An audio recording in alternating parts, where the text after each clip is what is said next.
can you start just getting a sense of what this offense is going to look like, Absolutely. or what things Yeah. you're going to want to do that maybe are different from last year? Yeah, absolutely, no question about it. You get to, I know these guys really well now, our guys.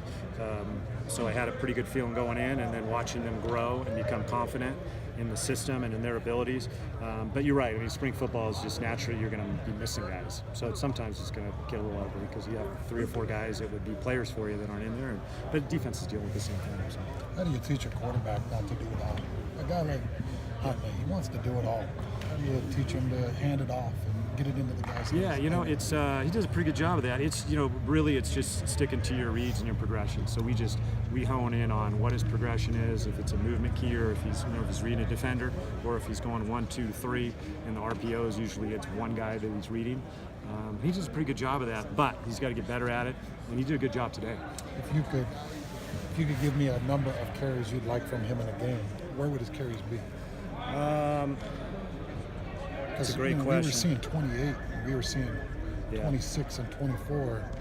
Is that as many? Well, I don't know if carries? he called runs ever 26 Right. for him, but yeah. Yeah, but I'm talking about leaving the like pocket. called runs. Yeah. Well, obviously, probably 6 or 7 called runs would be ideal. Sometimes you're going to need to do more. Sometimes you can do less. But you want to minimize the hits on it. But you want to win.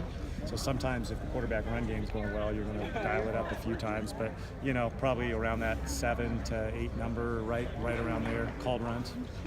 And he's a good runner. We won't do that with everybody, but he certainly is. It's a good question. Now, in the RPO offense, like a big key to that is the offensive line play. Yeah.